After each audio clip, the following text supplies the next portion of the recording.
Hello everyone, मैं हूं सुषमा। एक बार फिर से आप सबका स्वागत करती हूं आपके अपने YouTube channel Sushma studies channel पर। तो आज हम लेकर आए हैं जीके जीएस से 40 क्वेश्चन, जो कि हर एक एग्जाम के लिए बहुत ही ज़्यादा इंपॉर्टेंट है। तो आप लोग पूरी वीडियो इन तक ज़रूर देखिएगा। चैनल पर नए हो तो चैनल को सब्सक्राइब करके बेल आइकन ज़रूर प्रेस कर लीजिएगा। वीडियो को लाइक शेयर कमेंट ज़रूर करिएगा। तो चलिए वीडियो शुरू करते हैं। पहला सवाल देखते हैं। पहले सवाल है, पौधों में जल का परिवहन किसके द्वारा होता है? पौधों में जल का परिवहन किसके द्वारा होता है? तो पौधों में जल का परिवहन जाइलम द्वारा होता है। अगर पूछा जाए कि भोजन का परिवहन किसके द्वारा होता है, तो फ्लोएम द्वारा होता है। अगला सवाल देखते हैं।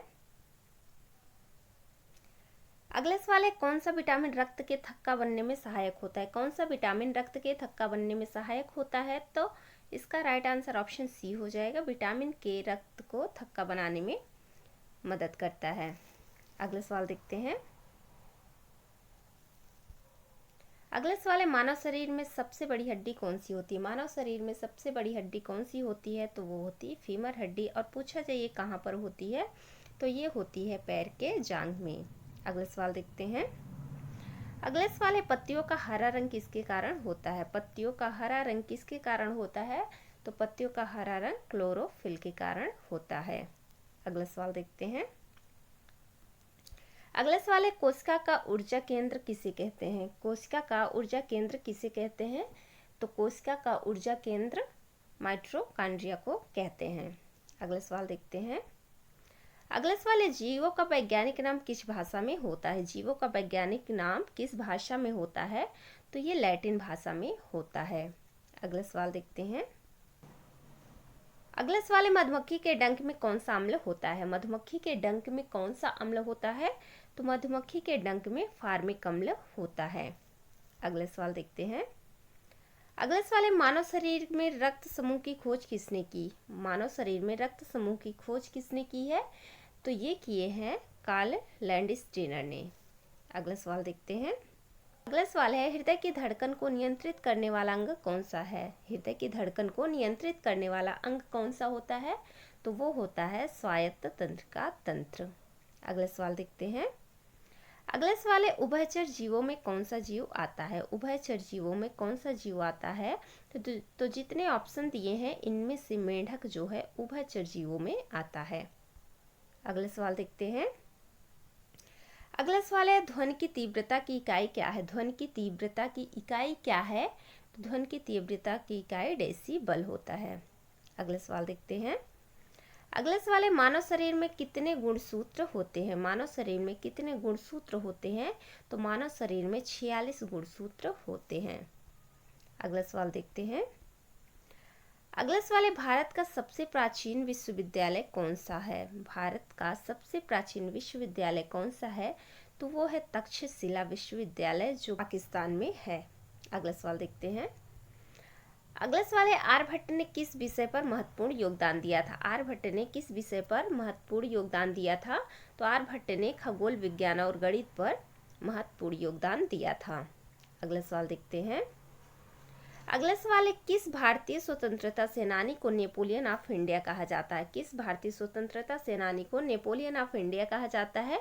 तो चंद्रगुप्त मौर्य को कहा जाता है नेपोलियन ऑफ इंडिया। अगला सवाल देखते हैं। अगला सवाल है, पेरिस शांति सम्मेलन 1919 में भारत का प्रतिनिधित्व किसने किया था? पेरिस शांति सम्मेलन 1919 में भारत का प्रतिनिधित्व किसने किया था? तो ये किए थे सर शिवस्वामी अय्यर ने। अगला सवाल देखते हैं। अगला सवाल है, universal declaration of human rights किस वर्ष अपनाया गया था? Universal declaration of human right किस वर्ष अपनाया गया था? तो ये अपनाया गया था ऑप्शन बी 1948 में। 10 दिसंबर 1948 को अपनाया गया था। अगला सवाल देखते हैं। अगला सवाल है, भारत में पहली बार योजना आयोग की स्थापना कब हुई थी? भारत में पहली बार योजना आयोग की स्थापना कब हुई थी? तो ये 1950 में हुआ था। अगला सवाल देखते हैं। अगला सवाल है, भारत में पंचायती राज प्रणाली को पहली बार कब लागू किया गया था? भारत में पंचायती राज प्रणाली को पहली बार कब लागू किया गया था? तो ये किया गया था 1959 में, 1959 में। और पहली बार कब कहाँ पर किया गया था? तो ये 2 अक्टूबर 2 अक्टूबर 1959 को राजस्थान के नागौर जिले में सबसे पहली बार लागू किया गया था। ये भी आप याद रखिएगा, ये एग्जाम में क्वेश्चन हमेशा आता है कि सबसे पहले कहाँ पर किस राज्य में लागू हुआ था पंचायती राज प्रणाली। अगला सवाल देखते हैं। अगला सवाल है, रेड डेटा बुक में क्या सूचीबद्ध होता है? रेड डेटा बुक में क्या सूचीबद्ध होता है? तो इसमें खतरनाक और विलुप्त प्रजातियां सूचित किए जाते हैं। अगला सवाल देखते हैं। अगला सवाल है, ग्रीनविच मीन टाइम यानी कि GMT किस देश से संबंधित है? ग्रीनविच मीन टाइम किस देश से संबंधित है? तो ये इंग्लैंड से संबंधित है। अगला सवाल देखते हैं। अगला सवाल है, लिखित संविधान की अवधारणा किस देश से लिया गया है? लिखित संविधान की अवधारणा किस देश से ली गई है? तो ये लिया गया है अमेरिका से। अगला सवाल देखते हैं। अगला सवाल है, कानून के शासन यानी कि रूल ऑफ लॉ की अवधारणा किस देश से ली गई है? कानून के शासन की अवधारणा किस देश से लिया गया है? तो ये लिया गया है ब्रिटेन से। अगला सवाल देखते हैं। अगला सवाल है, राज्य के नीति निर्देशक तत्व यानी कि DPSP की अवधारणा किस देश से लिया गया है? तो ये आयरलैंड से लिया गया है। अगला सवाल देखते हैं। अगला सवाल है, संसदीय प्रणाली पार्लियामेंट्री सिस्टम का अवधारणा प्रावधान किस देश से लिया गया है? तो ये लिया गया है ब्रिटेन से। अगला सवाल देखते हैं। अगला सवाल है, न्यायिक समीक्षा यानी कि जुडिशियल रिव्यू की अवधारणा किस देश से ली गई है? न्यायिक समीक्षा की अवधारणा किस देश से लिया गया है? तो ये लिया गया है अमेरिका से। अगला सवाल देखते हैं। अगला सवाल है, भारतीय संविधान को कब अंगीकृत किया गया था? भारतीय संविधान को कब अंगीकृत किया गया था? तो ये किया गया था 26 नवंबर 1949 को अंगीकृत किया गया था। और पूछा जाए अपनाया कब गया था? तो 26 जनवरी 1950 को अपनाया गया था। अगला सवाल देखते हैं। अगला सवाल है, भारतीय संविधान का प्रारूप तैयार करने वाले समिति के अध्यक्ष कौन थे? प्रारूप समिति के अध्यक्ष पूछा जा रहा है कौन थे? तो डॉक्टर भीमराव अंबेडकर जी थे प्रारूप समिति के अध्यक्ष। अगला सवाल देखते हैं। अगला सवाल है, भारतीय संविधान के प्रारूप समिति में कुल कितने सदस्य थे? भारतीय संविधान के प्रारूप समिति में कुल कितने सदस्य थे? तो 7 सदस्य थे। अगला सवाल देखते हैं। अगला सवाल है, भारतीय संविधान का कौन सा अनुच्छेद समानता का अधिकार देता है? भारतीय संविधान का कौन सा अनुच्छेद समानता का अधिकार देता है? तो अनुच्छेद 14 से 18 में समानता का अधिकार दिया गया है। अगला सवाल देखते हैं। अगला सवाल है, भारतीय संविधान में कितने मूल अधिकार दिए गए हैं? भारतीय संविधान में कितने मूल अधिकार दिए गए हैं? तो 6 मूल अधिकार दिए गए हैं। पहले इसमें 7 अधिकार थे, मूल अधिकार थे, जिसमें कि संपत्ति का अधिकार अब हटा दिया गया है, तो 6 मूल अधिकार बचे हुए हैं। अगला सवाल देखते हैं।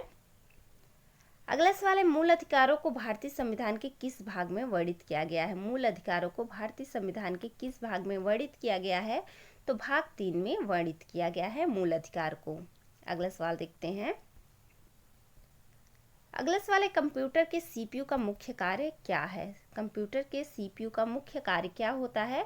तो CPU का मुख्य कार्य होता है प्रोग्राम को निष्पादित करना। अगला सवाल देखते हैं। अगला सवाल है, रैम का पूर्ण रूप क्या होता है? रैम का पूर्ण रूप क्या है? रैम का फुल फॉर्म क्या है? तो इसका फुल फॉर्म होता है रैंडम एक्सेस मेमोरी। अगला सवाल है, हार्ड डिस्क का उपयोग किसके लिए किया जाता है? हार्ड डिस्क का उपयोग किसके लिए किया जाता है? तो स्थायी डेटा संग्रह के लिए किया जाता है हार्ड डिस्क का यूज़। अगला सवाल देखते हैं। अगला सवाल है, www का पूर्ण रूप क्या है? www का पूर्ण रूप क्या होता है? तो इसका पूर्ण रूप होता है वर्ल्ड वाइड वेब। अगला सवाल देखते हैं। अगला सवाल है, माउस का आविष्कार किसने किया था? माउस का आविष्कार किसने किया था? तो माउस का आविष्कार डगलस एंजेलबार्ट ने किया था। अगला सवाल देखते हैं। अगला सवाल है, कंप्यूटर की गति किसमें मापी जाती? कंप्यूटर की गति किसमें मापी जाती है? तो कंप्यूटर की गति मेगाहर्ट्ज में मापी जाती है। अगला सवाल देखते हैं। अगला सवाल है, प्रथम कंप्यूटर प्रोग्रामर कौन थे? प्रथम कंप्यूटर प्रोग्रामर कौन थे? तो वो थे एडा लवलेस। अगला सवाल देखते हैं। अगला सवाल है, बाइट में कितने बिट्स होते हैं? या पूछा जाए एक बाइट में कितने बिट्स होते हैं? तो एक बाइट में या बाइट में 8 बिट्स होते हैं। तो ये हमारे 40 क्वेश्चन कंप्लीट हो गए। आई होप आपको वीडियो पसंद आई होगी। वीडियो पसंद आए तो प्लीज़ वीडियो को लाइक शेयर कमेंट करिएगा, चैनल को सब्सक्राइब करिएगा। मिलते हैं नेक्स्ट वीडियो में, तब तक के लिए tata bye bye, take care.